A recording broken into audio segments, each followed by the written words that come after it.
Well, I came out here last night to turn on the water to the shop for the first time this year, and it seems like we had somebody that wanted to spend the winter in here in the shop. His name is Murphy, because while we were inside the house all warm by the fireplace and the heat from our new furnace, Murphy apparently moved in here and caused a little bit of problems for me. So when I went to turn on the water, it was basically a waterfall and not the kind that you really sit back and enjoy. So let me show you what I got to do now. So here at the sink is the problem, and if you saw the video where we did the plumbing here in the shop, what I did was I put a new filter in here and turned on the water and opened up the faucet so that there wouldn't be so much initial air pressure. And then I heard a waterfall. And what it is I did all these intricate bends here, trying to get you back here where you can see, and then tucked it under the sink here, and then did these intricate bends here, and then did a push to fit for the faucets. And you can see I have both of them hooked up so that cold water runs out of hot or cold, whichever which one you turn on, just because that's the way I wanted it. But can you see this big giant crack right here? And that's not the only one. So this whole section from where that crack is in that elbow all the way, you can see that crack right there on that section, and it goes up pretty good little piece. I can't get behind there with the camera because I tucked it in so tight, but that's my new project. It shouldn't be too horrible though. So in a recent video I showed you how to do some basic plumbing, and I'm going to heed my own advice and do some basic plumbing back on this this sink here. So I haven't decided what I'm going to do with it yet. I don't know if I'm going to go back with the CPVC or not, or if I will just throw some PEX. What I can tell you is I'm going to fix it so it doesn't do this again. So my plan is to have a drain. Apparently I cannot fight gravity and wind, and that's what I was doing with that. The water, even though I blew it out, I have a video on winterizing the shop, and I blew out all the water, or at least I thought I blew out all the water. There's a section in that sink where the water comes down, as you saw, and then it hits that push to fit Y that brings water up to both faucets. And no matter how much I blow, I guess I cannot get the water to completely blow up and out the faucet. So what I'm going to do is I'm going to put a drain there. When I plumb it back in, what I'll do is simply put some sort of way to drain it as just another precaution, because even though this past winter was exceptionally bad, and it didn't freeze the previous winter, so I don't know if I just did a better job of blowing all the lines out, or if it was just a fluke because it was such an awful winter. But I'm going to fix it so that I only have to fix it one time. So shame on me for not putting some kind of drain, because everything here drains by gravity except that, and I should have probably caught that, so my bad. So anyway, break out some tools, start getting some plumbing cut out, and fix it. That's all I can do. Well, I just got back from Lowe's, got all my, hopefully, got all the equipment that I need to fix this little repair job.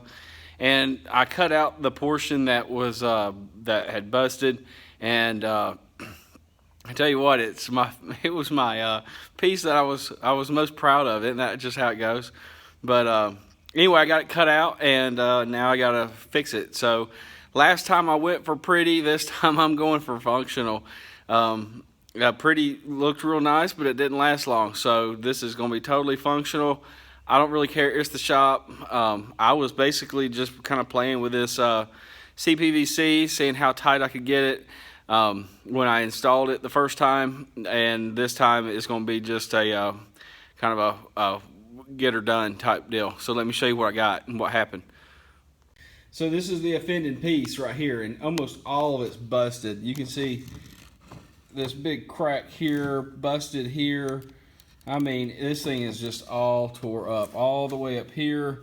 And let's see, right somewhere right here. This crack goes here. So what I did was I just went and cut this off with that cutter that I got. That I recommend everybody go buy one. But you can see all the intricate bends and everything that I had to do with this to get it just perfect like I wanted it. And this was so it'd be perfectly center, and I don't know, I'm just kind of OCD like that. And then this is of the plumbing project in the basement from my last video. That's all that I had left of the 1/2 inch CPVC. So wasn't going to buy any more. Like I said, I'm converting to PEX. So what I have here is, this is 3/4 inch. I've got a reducer right here, so that will go into this and make it such that this 3/4 inch will turn into 1/2 inch. So what I'll do is I'll go in, put that on there, glue it on real good, and then at that point I will sharp bite it so that it will now convert to PEX. And then I'm going to drop down. Here's a piece of PEX that I just have as a remnant piece. I think that'll be plenty. If not, I have more PEX. And then I've got a drain ball valve, and I'll show you how that's going to work out. But this is hopefully everything that I need. I already had the T, thank goodness. I'm trying to use up all my stuff because I don't like just having materials here. I have tried to take things back to Lowe's without a receipt, and they'll take back cheap things, but they won't take back like this shark bite. So I had a couple of those that I had bought, and you know, I should have kept my receipt. But if you're like most people, or just like me, then you know, those things get shredded or lost or what have you, and they won't take it back. So I've got a bunch of these. I'm gonna go ahead and just use them up. So those are like $10, $12 items. They'll take back something like this. This is like $2 or something, but they won't take back something like this. But anyway, that's my rant on Lowe's. Another thing is, I bought this at Lowe's today, and it was marked down. I got this thing because, well, it's nice, but I also got it because of the price. It was listed as $5. Of course, I get to check out, it was $9. So thanks, Lowe's, for nothing. So if you've never worked with PEX before, and this is only my second time myself, but I told you I'm a PEX converted man, and I think it's just a lot better, way better. Probably the best way is copper, but it's extremely expensive. Crackheads want to take it out of your house or anywhere they can find it. PEX isn't like that. It's just plastic. So it's way cheaper, but I think it's way stronger than your CPVC. But it's just as simple as using CPVC. I'd say the best part is you have no glue, so there's no wait time. There's when you use the glue on the CPVC, after you're done with all the pieces and gluing, then you gotta wait 2 hours for it to cure before you can actually test it to see that there's no leaks, or if there's leaks or what have you. With the PEX, since there's no glue, as soon as you're done, you can basically go with it. So I'll show you just kind of an intro to PEX in case you ever have any kind of plumbing issue, like maybe in the shop here where I had a waterfall. But here, I'll show you, super easy, and I'll tell you my only thing I don't like about PEX. So here's my little setup you saw earlier. Again, get this. Not even that one. You know, this one's a good one if you want that one. But get one of these cutters. Even if, like I said, if you ever need it just for one project, it's worth it. I tell you, they're not expensive, and it makes great cuts. No hacksaw, no screaming and yelling. It's wonderful. So in order to go from copper, let's say you have a leak and you've got copper, you can use this sharp bite here, and you can transition from copper to PEX to CPVC to PVC, it doesn't matter. In fact, it'll tell you on the packaging, it says PEX, CPVC, I don't even know what that is, copper, whatever. So you can actually take this right here and you can plug into CPVC on this end and make it into PEX on this end. This could be copper that you're wanting to change to PEX. It could be copper that you're wanting to change to CPVC. It doesn't really matter. So what I had was the CPVC that I'm changing to PEX. So all you do for this stuff, this PEX, I'll get this stuff out of the way. All you do for this PEX is you just slide it on like this. This one has an identical barb on this side, so you just slide it on, and then you take one of these clamps and you fit it over. You always make sure that you put your little clamp there. You'll want to give yourself an 1/8 of an inch to a 1/4 inch this direction right here. So don't do it like this. Back it up, okay? And then you use this crimping tool that is something like this. This is really the only thing I really don't like about the PEX system is this. And this is totally my fault for why I don't like this. This one I find, I got it at Lowe's, of course, whatever. But it's what they had. And I'm not crazy about it. And what I'm not crazy about is it's just, I don't know, it's kind of janky in my opinion. It has this gauge that you can tell if it's within calibration. If it's I check it every time. Well, the times that I've used it, I check it every time to make sure, because there's a go and a no-go, to make sure that it's going to crimp the exact amount that it needs to. But this guy was like $70. So it's just a ripoff, such a ripoff in my opinion.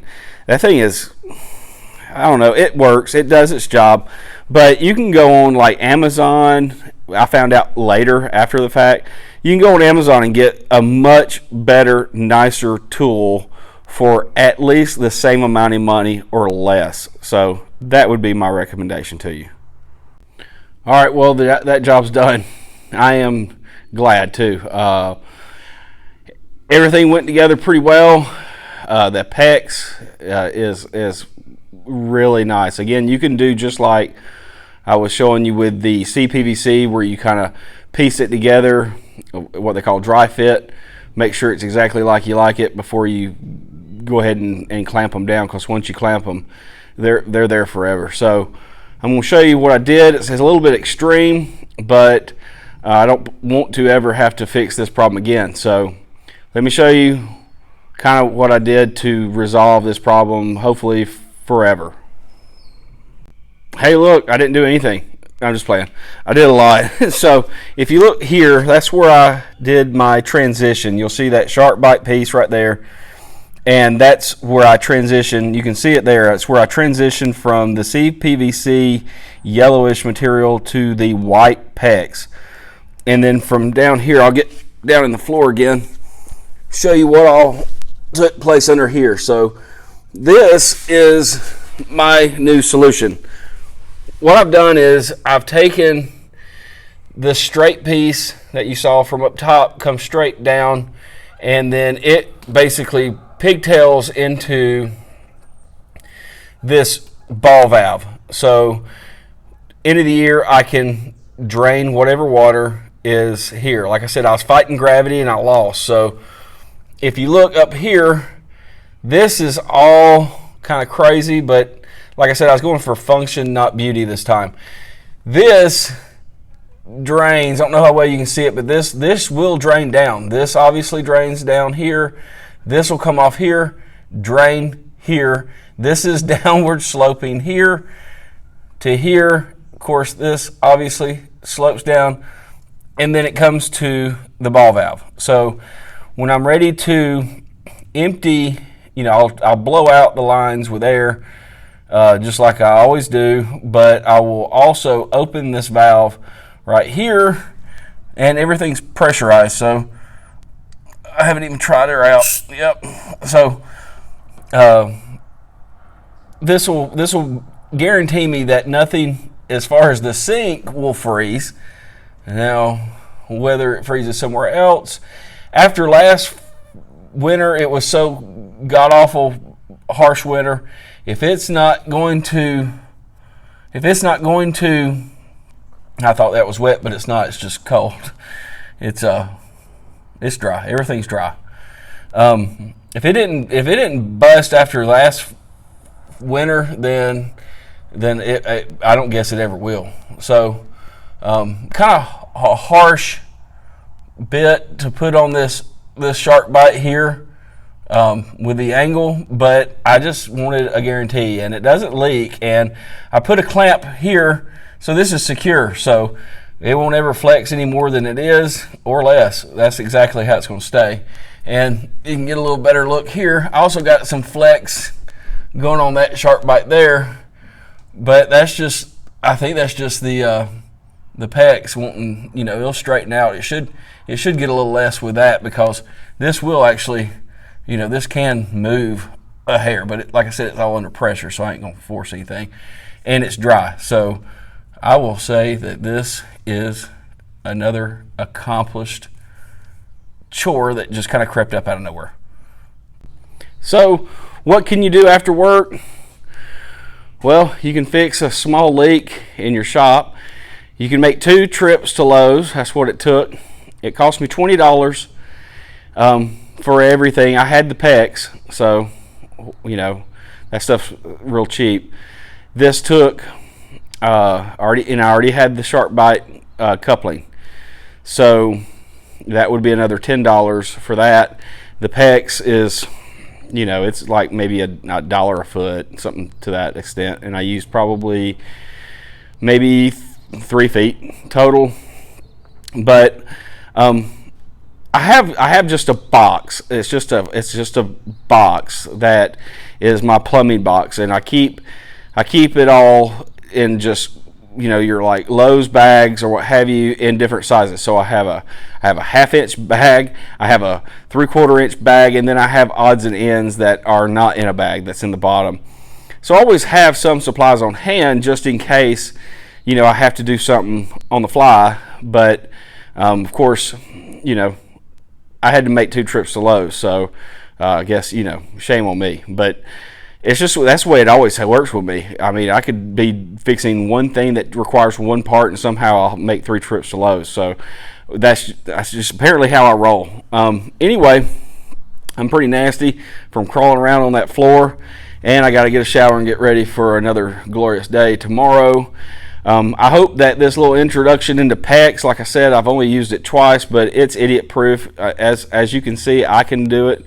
And have never used it, but just this is my second time. I don't have any non-pro tips to give you other than start using it. It's super easy. Get the tool that get a tool that I don't have, because that one's awful. I hate that thing, and it just reminded me again tonight how much I really don't like that thing. If I were to ever do more plumbing work than I do, which I don't hope to do a lot of plumbing, I would definitely see if I couldn't get another tool, even though I've got $70 sunk in that thing, which means I'll never change the thing ever. I'll keep that thing till it explodes on me or something. So don't make the same mistake I did. Get a better PEX crimper. There's also another way to do it. It's instead of the crimping, it's a collar, and I don't know how that works. I just know how these work. So anyway, I hope you enjoyed this little video here to see that we now can wash our hands in the shop. That was a long time coming just because of winter, but delayed a couple of days because of the leak. But most importantly, we can water the garden. This is how we water the garden. This is why I did all the plumbing in the shop, and I just, on hindsight, threw a sink in. It's mostly 99.9% to water the garden. So it's time to get the garden going, and you can't really expect to grow much without any source of water. So anyway, I hope you liked this video. I hope you enjoyed it. I hope you learned something, or just really enjoyed watching a fat guy do some plumbing that he sort of kind of maybe knows a little bit about, and it doesn't leak. So I'll say win-win for that. If you could like and subscribe to our channel. And if you have any comments on plumbing, ask a plumber. Probably not the guy to ask, other than if you want to know like the specific name brand of that tool that I hate, it's at Lowe's. Or if the specific tool that I do like, it's an Irwin for cutting the PEX and PVC. It's super nice. I really like that. But I think they all kind of ratchet and do the same kind of thing. But get a size that's not too small or too big on those. And I will see you on the next adventure. Thanks for watching.